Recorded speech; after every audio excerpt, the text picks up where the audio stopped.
This is AQA AS Level Maths Paper 2, 2019, so this is the Pure and Stats section. Find the gradient of this when it crosses the y-axis. So you just want to differentiate this. To differentiate this, you just differentiate the power, bring it down, and then keep this all the same. So you have minus 3 multiplied by e to the minus 3x, and then when x equals 0, which is what x equals on the y-axis, you've just got minus 3 multiplied by e to the 0, so just minus 3 multiplied by 1, which is just minus 3. Find the center of this. You might just be able to see that it's going to be minus 2 and 3, so this one here. But if you need to, just bring the x's together and the y's together, then complete the square in both of them, and then you can clearly say here that it's minus 2 and then positive 3. Given that sine theta equals minus 0.1 as between this, find the exact value of cosine theta. If you square both sides to get sine squared theta equals this, okay, we want to use this identity, the Pythagorean one. You can say that sine squared is equal to 1 minus cosine squared theta. So just say that 1 minus cosine squared theta equals that. Bring the cosine squared theta to one side. So you've got cosine squared theta equals 0.99, and then just square root both sides. You'll have plus or minus root 0.99, but you want the negative one, because if you imagine the cast diagram, between 180 and 270, so it's in this bottom left quadrant here. Only tan is positive in that quadrant, and sine is negative. And so if you've got sine theta being negative here, you're going to want your cosine theta to be negative here, because that's also negative in that quadrant. So yeah, you only take the negative one, and that's your answer, because you want the exact one. Show that for x is greater than 0, this. If you just have a look at the left hand side first, multiply these two together because they've got the same base, so you can just multiply the inputs. You'll get this, and then yeah, just leave that on the side. And then because you're taking away logs of the same base, you can just do this divided by that, or this multiplied by 1 over this to get this. X cubed cancels with x to the 5 quite a lot to get this, and then you can just take away this from that to separate them. And then what I did is I just said that log base 10 of 100 is just 2. In other words, 10 to the power of what equals 100, which is just 2. This here, you can say that this is log base 10 of 3x all squared. And then that means you can bring the 2 down to get 2 log base 10 of 3x. And then, what else? And then you just need to factor out of 2. That equals the right hand side. Triangle prism, you've got this, and it extends backwards or forwards maybe 300 millimeters, and this is 125. So if you imagine it, it looks something like this maybe, and you want to find the volume. So what I did was I used sine rule to work out this length here. I've just called it x. So I said that 40 over sine this equals x over sine 25. To get this, just get what x equals. It's roughly that. Put that up there. So now you can just, if you just draw like a line here, and you drop down an altitude from A downwards to get a 90-degree angle here, you can use SOHCAHTOA. So I'd said that sine of 30 is the opposite over the hypotenuse, and the hypotenuse we know, so we can get what the opposite is. You should know sine 30 is a half, but you do have a calculator. So we've got the opposite now as this, that's the height. Now you can just do half base 40 times by the height, just to get that area, which is this apparently, and then you multiply it out by 300 to get the volume, to get this to 3 significant figures. A curve has this equation, and you've put 2 lines at x equals 1 and then at x equals a, and then we're saying that the area here under it is just equal to 3. Yeah, 3 here. So the integral of this between 1 from a to 1, sorry, from 1 to a is just this, and that equals 3. You can imagine this as just 2 multiplied by, is 2 over x to the 1 multiplied by x to the half. So you can add 1 and a half together to get x to the power of 3 over 2. And then this is just 2x to the power of minus 3 over 2 to get that. You can now integrate this. This integrates to, so increase the power by 1. So minus 1.5 plus 1 is minus 0.5. So minus 0.5 multiplied by 2, that's the same as saying 2 multiplied by minus 2. So this is a minus 4x to the minus 1 over 2. You don't need the plus c, because since this is a definite integral, the c's are just going to cancel, so it doesn't really matter. Plug in a and then plug in 1 and then subtract them from each other. Be careful here, it's a minus minus, so this is a positive. 4. Bring it to the other side to get -1, and then you can multiply both sides by -1, and then multiply both sides by root a to get this. Square both sides to get a is 16. 3 points lie in a circle. AB is the diameter, and that also passes through the point 2, 4. So if you imagine A, B, and C all lie on a straight line, and we can find what the equation of the line is using just B and C. We'll call this point here C. The gradient change of y over change in x. So 6 minus 4 is 2. 2 over 10 minus 2, which is 8. So 2 over 8, which is 1 over 4. So you've got y equals 1 over 4x plus k. I haven't said c because you've actually got c as one of the things that you're looking for, so I've just left that out. Now here you can plug in one of the points, it doesn't matter which one, solve for k to get this, and then put that back into the equation of the line. And then I've plugged in the points a and 3 to get what a equals. You'll get -2 if you just work through that.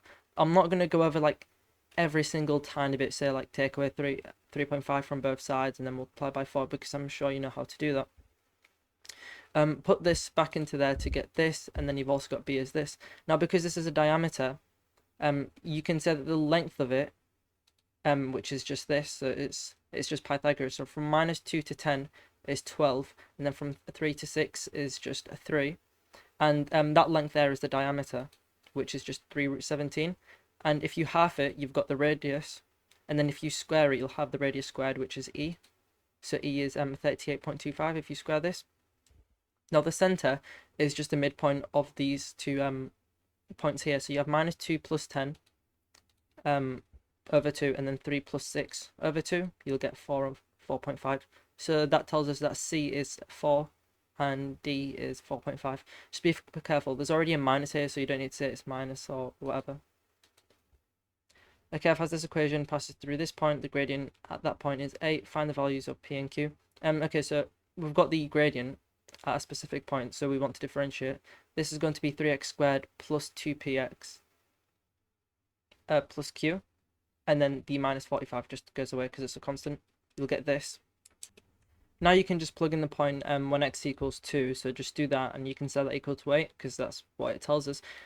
Just simplify to get this. You can say that either p or q, just rearrange for one of them. I've said that q is this. And then we know that when x equals 2, y equals 3. So just plug those into there and then just simplify to get this. And then divide by 2 you can on both sides. And then just put this into there. Solve for p. And then, just put this into literally any one. You'll get q is -28. Calculate the area enclosed between the normal to the curve at R and the coordinate axis. So this is the equation that we have. Okay. And that's with the points P and Q put in, and we've got R is 2, 3. Now we said that the gradient when at this point here is just 8, so the gradient when x equals 2 is just 8, and we can just get that equation of the line. We want the negative reciprocal of this because it's the normal, so -1 over 8x plus c, and then just put in these 2 points here to get c is this. Now you've got that, and you want the area enclosed between this and the axis. Just think about this here. So you've got this line here, and we want this area between the axis. That's just a triangle. Okay, and now you can just ignore this curve here because we only want the area between this and the axis. So you don't actually care about this curve here anymore. So you can just say this y-intercept here is 13 over 4, obviously, because it's when x equals 0. Now when y equals 0, x will equal 26. So you can just do half base times height. Base is obviously 26 and the height is 13 over 4, and that gives you 42.25. A curve C has this equation. We want to find the exact coordinates of the turning points of C. So this is f of x, okay? Now f prime of x, the first differential, you can actually do this in a few ways. You can expand if you want to. I didn't. I've said that I've just used the product rule. So you can differentiate this first part and then leave this part the same, and then differentiate this part and then leave this part the same. So if you differentiate this part, you've just got 1, and then you leave this part the same, so you just leave that, and then you add it to differentiate this part, so that's 2 lots of x minus 3, and then leave this part the same. Okay, and that equals 0 because it's they've got stationary points. Now you can expand this, and then this is easier to simplify. You've got this. You just put this into your calculator, you'll get this and that. Don't even bother factorizing if you don't want to. now plug this point into there and then this point into there to get what the y values are. So you get 4/27 for that one, and then when x equals 3, y equals 0. You can kind of tell it's a bit obvious from this point here. And now we want to find the nature of these points, so we need to differentiate again. This is the first differential, so differentiate this again. And that's just going to be 6x minus 16. Now plug in the points, say 3. You can see that this is definitely greater than 0. Don't evaluate it if you want. It's probably better if you do. But because it's greater than 0, it's a minimum. So this is a local minima. And then now plug in this point here, the x point, for this point here. And then you'll get that this is less than 0. So it's a maximum. You'll get, what is it? 6 divided by 3 is 2 times 7 is 14. So you get minus 2 here. So it is a maximum. State the coordinates of the turning points of this curve. So this is that y equals f of x1, but it's been shifted 1 to the left and then 4 down. So these are our two turning points already, and we want to shift them 1 to the left. So you take away 1 from this, and then you move it, and then you take away 4 from this. And then do the same for the other one. You'll get this. I'm not even going to bother reading through all of this, but we're saying using t equals 0, what does that actually represent? Well, it's the initial temperature, because when t equals 0, if theta is just our temperature, which is what it's saying somewhere, you know, this is all going to go away to 1, so theta equals a. Show that this, so you've got this, just do log base 10 of both sides. Be careful, it's log base 10 of all of this. You can add these two together to get this. Bring the power down, and then log base 10 of 10 is just 1. So you've got that. Using Zener's results, calculate the values of a and k. You've got this. Just plug in, say, this one here, and then this one here. Now you can just solve these simultaneously. What I did was, I think I took away this one from that one to get rid of log base 10 of a. And I got myself this. Just put this into your calculator. Just divide by 10 on both sides, obviously. You'll get k is this. And then just rearrange for a in one of these. So I added 20k to both sides of this one. And then I did 10 to the power of all this, and then 10 to the power of all that. So this is just 10 to the power of log base 10 of a is just a, because 10 to the power of log 10 is just goes away. So you've got a is this, plug in k, and then just solve to get a is 75. Zener states that the temperature of the water will be less than 1 degree Celsius after 45 minutes. Determine whether the model supports the statement. We've got this. This is our model now with our values substituted in. Now just plug in t is 45 and see what you get. You get 1.2, that's greater than 1, so it does not support this. Explain why the model is unlikely to give accurate results after theta equals 45. You'd expect the water to reach 1 degree Celsius maybe after 45 minutes. Maybe 1 degree Celsius. But then even after say like 1,000 minutes or 1,000,000 minutes, you'd expect the water to be 0 degrees Celsius, because that's just, by the way, the temperature of the surroundings was 0 degrees Celsius. So you'd assume that it kind of makes sense that the water would equilibrate to the temperature of the surroundings, but it never does, because it never reaches theta equals 0. You can just plug in any number that you want into your calculator, you'll never get theta equals 0. A survey is undertaken to find the most particular political party in London, and the first 1,100 people are selected. What is this type of sample? This is opportunity sampling. You should just know this. I mean, there's not much thinking that you have to put into this. This is kind of just memory recall. Manny's studying. She's just ignore this. She's saying that the PMCC is 1.05. That's definitely incorrect, because it only lies between -1 and 1. State which propulsion type this sample is for, giving a reason for your results. This is category A, or the electric/petrol category. It's the only one with this many values, so it has to be that one. Calculate the mean of this sample. You know how to do this. I'm not going to show like you know. Standard deviation. X bar is just that mean that we calculated, which was 73.25, I think. 72.375, sorry. And then X is just each one. So you do 82 take away that mean, plus all squared. No, don't square it yet, actually. Just do 82 take away that mean, and then plus, and then, yeah, square it, I meant. Sorry, don't know why I said that. And then 13 take away that mean, and then, you know how to do this, I'm sure you do. You can just put this into your calculator, it does most of the heavy work for you. You get 28.7, I think. Denzel claims that the value of 13 is an outlier. Any value more than 2 standard deviations from the mean can be regarded as an outlier. verify that this claim is correct. If you have the mean and then you take away 2 lots of the standard deviation, you'll get 15, and that is greater than 13. So you can say that is an outlier. Now, sure, I can just show you all this working out, but you might not fully intuitively understand why this actually works. I'm going to leave a link to a video by a guy called Eddie Wu, who goes over standard deviation, what it actually shows on a box, not on a box, but on a bar chart, and he explains it really well. And I feel like after you've watched that video, you'll kind of understand what this actually means. So I'll leave that in the description. State what effect, if any, removing the value 13 from the sample would have on the standard deviation. Well, 13 is an outlier, and so if then an outlier is just going to make your results more varied. So if you remove that, you're going to have less variation, so it'll decrease the standard deviation. You've got this for values of 0 to 3. Just plug in when x equals 0, 1, 2, and 3. It's not too much work. They must add up to 1 because all probabilities sum to 1. C equals 1 over 10. So 4 plus 3 is 7, 7 plus 3 is 10. C equals 1. Calculate the probability that is greater than 1. We already did all this. 1, 2, and 3. Just sum these together. C is 1 over 10. You get 0.6. Find the probability of B. Now, I did this in quite a weird way, but it's just because I don't really like sets and stuff like that. So the way that I did it was I drew this, and then I said that this area here is X. So it's just this strictly part A.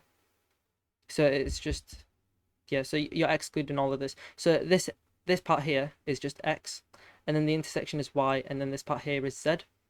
And I've said that probability of A or B, so that's X plus Y plus Z equals 0.8.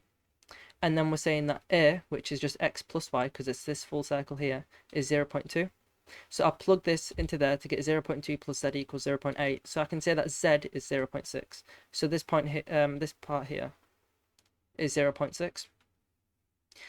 You can rearrange X here to get X equals 0.2 take away Y. And then I've just plugged these values into there to get this. I've just put 0.2 on the outside because, you know, it should be. Find the probability. We want to find B, by the way. So the probability of A, this part here, multiplied by the probability of B, is the same as the probability of A and B. In other words, just this Y here, because they're independent. Now, the probability of A here, just be careful, it's 0.2 take away Y plus Y, so it's just 0.2. And then the probability of B here is 0.6 plus Y. I've just put it in fractions, and that equals Y, the intersection, the probability of A and B. I just rearranged to get Y is 0.15, so the probability of B is 0.6 plus 0.15, which is 0.75. There are nicer ways to do this question, by the way. I've just decided to do this because I think this is a pretty nice method. Find the probability of A and B. That's why we calculated this. That's that. State with a reason whether or not they are the events A and B are mutually exclusive. They're not, because one of the things you need for an event to be mutually exclusive is for the intersection to be equal to 0. That's not the case here, so they're not mutually exclusive. Hypothesis testing question. It's actually a one-tailed test, and it gives you 7 marks for it. So this is quite a lot. It's more than the 5 marks that they usually give. Anyways, so H0 is 0.12. That's the probability that that's the amount that are of the total that are faulty, charges that are faulty, and we're saying that the alternative hypothesis is that they're less than 0.12. It says somewhere here. Well, yeah, has reduced. Now, it's the exact same thing almost every question. For single-tailed ones, so you just say under H0, X is distributed as this. Okay, 60 is number of trials, so that's from there. We're saying that the probability of a success, in other words, a success that you found one that actually is faulty, is 0.12. And you have to say that X is the number of faulty charges. Now we're saying that's reduced, so it's less than 4. You always just include an equal sign here, just because you do. And if you put this into your calculator, it does all the work for you. You get this. Now this is greater than the significance level, which is 0.1, so that means you fail to reject H0, so you accept H0 because there's insufficient evidence to imply it's reduced. That's basically all you do. I mean, it's not much more to it. This here, I just wanted to say, another way that you could calculate this if you wanted to is using this. Now, I've used the binomial distribution formula here, and because I don't have a calculator, this is the way that I actually did this question. And I encourage you just to have a look at this and maybe go away on your own and you know, do a few questions like this and try to intuitively understand why this actually works and why it's like this, and maybe derive this for yourself, because it's quite interesting. I'll just say one thing here that actually no, I won't say anything. I'll just leave it all up to you. It shouldn't take you too long, but you know, it's just really interesting to me. Anyways, 16b, this is the last question. State two assumptions that are necessary. Well, the probability of getting a faulty charge does not change, even if it's a slight bit. It has to be the same, otherwise our result will be different. And that the probability of a faulty charge is independent of the probability of it not being faulty. So that yeah, because we don't want this to influence this, and if it does, that means the probabilities will change, so our answer will be different. For the binomial distribution, you have to have this be constant. So I mean, you should know that from revising. Anyways, that's everything. Thank you for watching.